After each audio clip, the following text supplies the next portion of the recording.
నమస్తే అండి. నేను మీ దేవరకొండ ఉమ. కర్మ సిద్ధాంతము. కర్మ సిద్ధాంతం అంటే ఏంటి? అసలు ఈ సృష్టికి మూలము కర్మ సిద్ధాంతం అని ఎందుకు చెప్పబడింది? అందులో ఎన్ని విధాలుగా చెప్పబడింది? అది జ్యోతిష్యానికి సంబంధం ఏంటి మనం చూస్తే కనుక కర్మ అనేటువంటిది ఎప్పుడూ కూడా మూలమైనటువంటిదండి. అంటే ఏమిటి అంటే ఈ సృష్టిలో మనకి కనిపించే మనుషులు అంటే మీరు కానీ నేను కానీ ఎవరైనా మనకి కంటికి కనిపించే పంది కానీ కుక్క కానీ బల్లి పాము ప్రతిదానికి వాటితో కాకుండా కంటికి కనిపించని క్రిమి కీటకాదుల యొక్క జనన రహస్యం కూడా కర్మనే. మనం కారణం లేకుండా ఈ శరీరం ఎత్తడానికి మూలమైనటువంటిది ఏంటి అంటే అది కర్మనేనండి. అంటే ఏ కారణం లేకుండా మనం ఈ శరీరం ఎత్తాం. ఈరోజు నేను ఈ శరీరాన్ని ఎత్తి ఇలా కొన్ని దుస్తులు ధరించి మాట్లాడగలుగుతున్నాను, చూడగలుగుతున్నాను, వినగలుగుతున్నాను, నేను చెప్పేది మీరు వినగలుగుతున్నారన్నా దానికి కారణం కర్మనే ఉంటుంది. ఏ కారణం లేకుండా ఒకరు అంగవైకల్యంతో పుట్టడము, ఏ కారణం లేకుండా ఒకరు మాటలు రాకుండా పుట్టడము, ఏ కారణము లేకుండా ఒకళ్ళు సిల్వర్ స్పూన్లోను ఒకళ్ళు గోల్డెన్ స్పూన్లోను ధనికమైనటువంటి జీవితాన్ని గడపడం లాంటివి జరగవు. ఇదే సంచిత కర్మ అంటారు. అంటే ఈ కర్మలో మళ్ళీ 3 రకాలుగా విభజించబడి ఉంది. అందులో మొట్టమొదటిది సంచిత కర్మ, 2 ప్రారబ్ధ కర్మ, 3 ఆగామి కర్మ. సంచిత కర్మ అంటే ఎవరికైనా సరే, నాకైనా ఒక క్రెడిట్లో సంచితము అనేటువంటిది కొంత ఉంటుంది. దాని ఆధారితంగానే నాకు పరిస్థితులన్నీ కూడా ఎదురవుతూ ఉంటాయి. కొంతమందికి అంటే మీకు చాలా సందర్భాల్లో ఇంత కష్టపడితే చాలు వెంటనే పని అయిపోతుంది. కొన్నిసార్లు ఏంటి అంటే ఇంత కష్టపడినా పని అవ్వదు. కారణం కర్మ. అదే సంచిత కర్మ. తర్వాత ప్రారబ్ధ కర్మ. ఫర్ ఎగ్జాంపుల్ మనకి సంచిత కర్మ వల్ల ఇప్పుడు ఒక సమస్య వచ్చింది. ఉదాహరణకి తీవ్రమైనటువంటి ఆకలి వేస్తోంది, దాన్ని ఎలా తీర్చుకోవాలో తెలియట్లేదు, అన్నం దొరకడం లేదు. మనం ఈ సమయంలో మనకు ముందున్నటువంటి ఆప్షన్స్ ఏంటి అంటే ఎవరైనా అడిగి తినడము, అడుక్కుని తినడము, లేకపోతే దొంగలించి తినడం, కొట్టి తీసుకోవడం, ఇలాంటివి చాలా ఉంటాయి. ఇప్పుడు మనం ఏం చేస్తాము అనేటువంటిది మన యొక్క బుద్ధి మీద, కాన్షియస్నెస్ మీద ఆధారపడి ఉంటుంది. మన బుద్ధిపూర్వకంగా మనం చేసేటువంటిది ప్రారబ్ధ కర్మ. సో సంచిత కర్మ అనేటువంటిది ఎప్పుడు కూడా ఒకేసారి ఎఫెక్ట్ అవుదండి, మీకైనా నాకైనా. మనం ఒక బాగా డబ్బున్నటువంటి గొప్ప వ్యక్తిని మనం అవమానించామనుకోండి, అది రిఫ్లెక్షన్గా మనకు ఎప్పుడు ఆ కర్మ తిరిగి వస్తుంది అంటే మనం డబ్బు మళ్ళా అంత సంపాదించుకునే పుణ్యం ఎప్పుడైతే చేస్తామో అప్పుడు మనల్ని డబ్బున్నవాడిగా మనల్ని చేసి అప్పుడు ఆ కర్మ వెతుక్కుంటూ వచ్చి మనల్ని అవమానింపజేసి మనకు ఆ కర్మను తీసుకొచ్చి పెడుతుంది. ఈ విధంగా సంచితము అనేటువంటిది ప్రారబ్ధ అనేటువంటిది మన మీద ఎఫెక్ట్ అవుతూ ఉంటాయి. ఉదాహరణకి ఆగామి కర్మ అంటే ఏమిటి అంటే ప్రారబ్ధ కర్మ సంచిత కర్మ మనం వచ్చినప్పుడు మనం చేసేటువంటి పనులకి రిఫ్లెక్షన్గా ఏదైతే మనం భరిస్తూ ఉంటామో అదే ఆగామి కర్మ. ఒక నిప్పును ముట్టుకున్నాం అనుకోండి, అది మనకి వెంటనే కాలుతుంది. సో ముట్టుకోవడం అది నిప్పు మనం ముట్టుకోవాల్సిన పరిస్థితి రావడం సంచిత కర్మ, ముట్టుకోవడం ప్రారబ్ధ కర్మ, కారణం అనేటువంటిది ఆగామి కర్మ. ఆగామి కర్మ అనేటువంటిది మీకైనా నాకైనా కంపల్సరీ ఉంటుంది. దాని నుంచి బయటికి రావాలన్నా తప్పించుకోవాలన్నా ఏకైక మార్గం ఏమిటి అంటే దాన ధర్మాలు చేయడం. ఒక మాట ఉంటుందండి, అవశ్యం అనుభోక్తవ్యం కృతం కర్మ శుభాశుభం అని. అంటే కోటి కల్ప యుగాలైనా సరే మనం అనుభవించాల్సిన కర్మ ఎక్కడికి పోదు, అక్కడే ఉంటుంది, మనం అనుభవించి తీరాల్సిందే.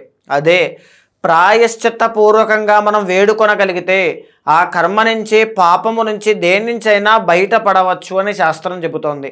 అలా ప్రాయశ్చిత్తము అంటే ఏమిటి అంటే దాన ధర్మాలు చేయడం, భగవంతుని శరణు జొచ్చడం, తర్వాత పుణ్య కార్యక్రమాలు చేయడం, మంచి ధర్మ మార్గంలో నడవడం, ఇవన్నీ కూడా మన యొక్క కర్మని తుడిచి వేస్తాయి. ఇంకా ఈ ఆస్ట్రాలజీకి దీనికి సంబంధం ఏంటి అంటే ఆస్ట్రాలజీలో చెప్పినటువంటి భావాలు గ్రహాలు అన్నీ కూడా కర్మని సూచన చేయడానికి ఉపయోగపడతాయి. ఉదాహరణకి కర్మకారకుడుగా మనం శనిని పిలుస్తూ ఉంటాం. అష్టమ శని, ఏలినాటి శని, అర్ధాష్టమ శని, కంటక శని, ఇలాంటివన్నీ ఉంటాయి. అష్టమ శని ఉన్నప్పుడు వాహన ప్రమాదాలు అవుతాయి, జాగ్రత్తగా ఉండు నాయన. అవునండి, అయ్యాయండి.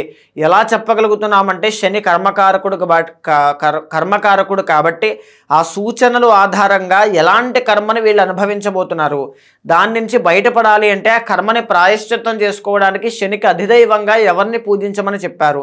సో ఈ విధంగా మనం పుణ్య కార్యక్రమాలు చేయడం వల్ల ఆ భగవంతుడికి సంబంధించిన అర్చనో, అభిషేకమో, మంత్రమో, దానమో, భయమో, జాగ్రత్త ఏదైనా తీసుకోవడం వల్ల కర్మ నుంచి ఖచ్చితంగా బయటపడవచ్చు. ఇది తప్పకుండా చెప్పబడి ఉంది. అయితే ఏ ఏ నక్షత్రాల వాళ్ళకి ఎలాంటి కర్మ ఎలా ఇబ్బంది పెడుతుంది, ఎలాంటి జాగ్రత్తలు తీసుకోవాలి, ఏ ఏ రాశుల వాళ్ళు తీసుకోవాలి, ప్రతిదీ కూడా మనం డీటెయిల్డ్గా చూద్దాము. కర్కాటక రాశి వాళ్ళకి కర్మ సిద్ధాంతం అనేటువంటిది ఏ విధంగా ఎఫెక్ట్ అవుతుంది, ఎలాంటి జాగ్రత్తలు తీసుకోవాలి మనం చూస్తే కనుక, జనరల్లీ వీళ్ళకి ద ఒరిజినల్ ఫస్ట్ లార్డ్ చంద్రుడు అవడం వల్ల very sensitive and emotional people అండి, ఫ్యామిలీ ఓరియంటెడ్ పీపుల్ అని కూడా మనం చెప్తూ ఉంటాం. ఎందుకంటే వీళ్ళకి మంచి అనేటువంటిది తప్ప చెడు కల్మషం అనేటువంటిది ఉండదు. సో కానీ జనాలు ఏంటి అంటే వీళ్ళని దూషించడం కానీ, అవమానించడం, యారోగెంట్గా ప్రోపగాండా చేయడం కానీ లాంటివి చేయడం వల్ల లైఫ్లో చాలా ఒడిదుడుకులు చూస్తారు.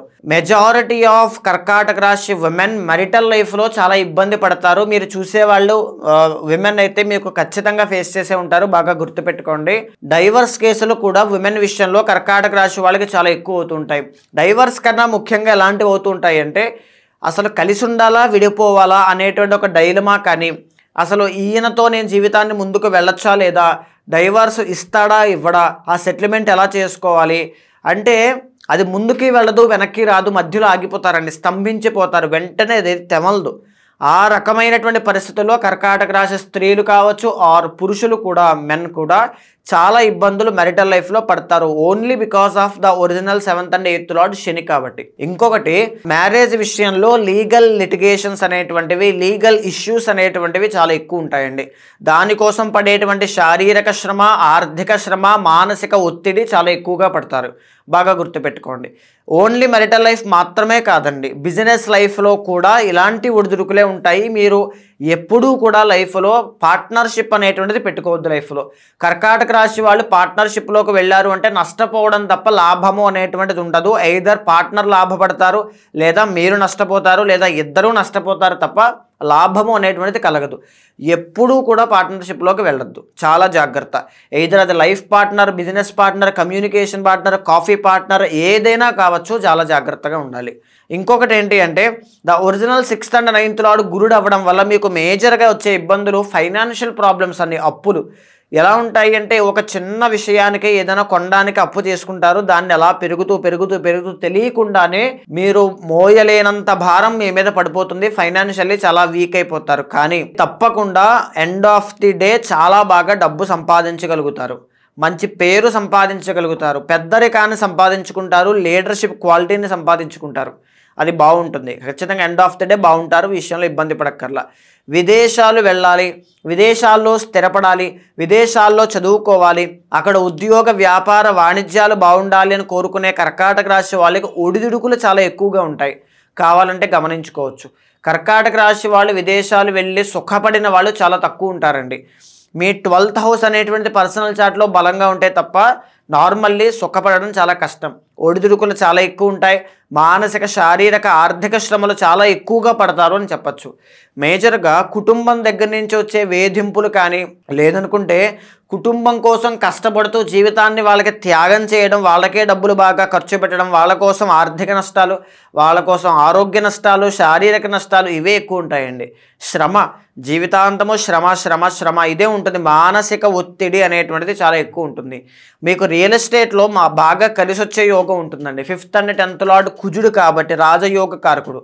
మీరు ఒకవేళ కర్కాటక లగ్నమే అయితే జాతకంలో ఖచ్చితంగా కమెంట్ చేయండి, పగడం పెట్టుకోవాలి. మీరు జపాన్ దేశానికి సంబంధించిన పగడము ఒక 3 క్యారెట్లు కానీ 3.5 క్యారెట్లు కానీ త్రికోణ ఆకారంలో ఉన్నది కానీ పెట్టుకోగలిగితే శత్రునాశనం జరుగుతుంది, ఆర్థిక సమస్యలు, రుణ బాధలు అన్నిటి నుంచి బయటకు వస్తారు, కోర్టు సమస్యలు, న్యాయపరమైన చిక్కులు, భూ వివాదాల నుంచి దానివల్ల బయటకు వచ్చే అవకాశాలు చాలా బాగుంటాయి, చాలా మంచిదండి అది.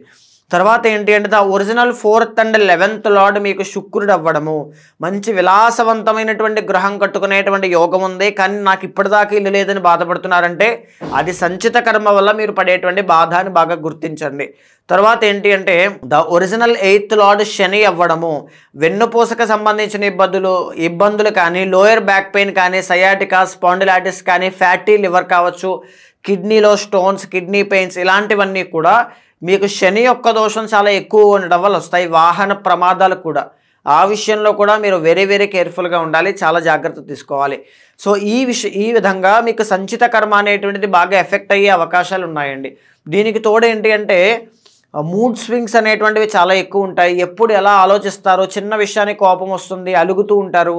అండ్ సెన్సిటివ్ అని చెప్పచ్చు, ఎమోషనల్ అని చెప్పచ్చు, అతి మంచితనం వల్ల మోసపోతారని చెప్పచ్చు. 1 కాదు 2 కాదండి, కర్కాటక రాశి వాళ్ళ కోసం చాలా చెప్పచ్చు. సో మేజర్గా సంచిత కర్మ వల్ల ఇబ్బంది పడేటువంటి వాళ్ళు చాలా ఉంటారు. మన ఇక్కడ బేసిక్గా సంచిత కర్మ కోసం, బ్లూ ప్రింట్ కోసం మాట్లాడుతున్నాం కాబట్టి మీ పర్సనల్ చార్ట్ చూసిన తర్వాత ఇంకా చాలా ఉంటాయండి దాంట్లో. అయితే ప్రధానంగా ఇప్పుడు నడిచేటువంటి గోచార గ్రహస్థితులు మిమ్మల్ని ఏ విధంగా ఎఫెక్ట్ చేస్తున్నాయి అనేటువంటి చూస్తే గత 3-4-6 మంత్స్ దగ్గర నుంచి కూడా ఆర్థికంగా వెరీ డౌన్లో ఉన్నారు. అవమానాలు అనేటువంటివి చూస్తూ ఉన్నారు.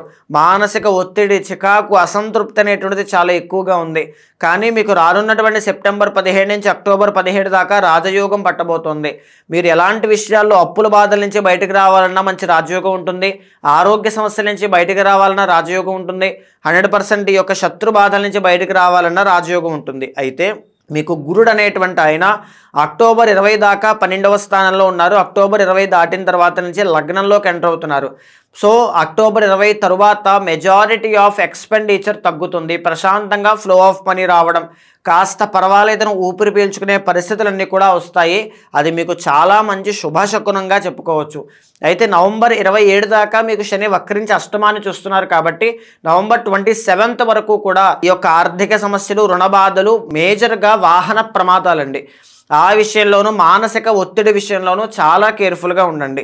అన్నిటికంటే ముఖ్యమైనటువంటిది ఏంటి అంటే రవి బలం పెరిగినటువంటి సెప్టెంబర్ 15 నుంచి అక్టోబర్ 17 దాకా జీవితంలో అన్ని విషయాల్లోనూ ప్రయత్న బలాన్ని పెంచండి. గొప్పదైన విజయాన్ని, శుభవార్తల్ని వింటారు.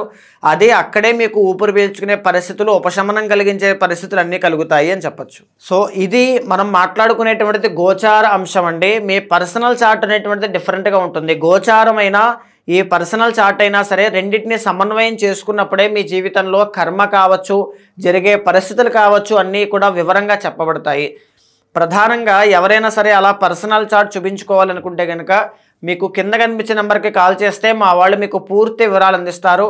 మీ జాతకాన్ని చూసిన తర్వాత, ఎందుకు అని అంటే నేను చాలా సందర్భాల్లో చాలా రకాల వ్యక్తుల్ని కలిసిన తర్వాత వాళ్ళ జీవితంలో ఉండే అసంతృప్తి, ఒక ప్రాపర్ గైడెన్స్ ఉంటే వాళ్ళు చాలా బాగా ఎదుగుతారు కదా, వాళ్ళకి ఈ విషయాన్ని తెలియజేస్తే వాళ్ళు జాగ్రత్త పడతారు కదా అనేటువంటి విషయంపై నేను చాలా రీసెర్చ్ చేశాను. సో ఖచ్చితంగా అలాంటి వాళ్ళు ఎవరైనా ఉంటే మీ వెనకాల నేను ఉంటాను.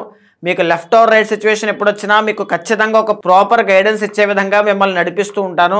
అలాంటి వాళ్ళు ఎవరైనా ఉంటే మీకు కింద కనిపించే నెంబర్కి కాల్ చేస్తే మా వాళ్ళు మీకు పూర్తి వివరాలు అందిస్తారు. మీ పర్సనల్ చార్ట్ చూసిన తర్వాత ఏదైనా దోషాలు ఉంటే శాంతి పరిహారములు ఆచరింపచేసి భగవత్ అనుగ్రహం కలిగేలా చేస్తాను.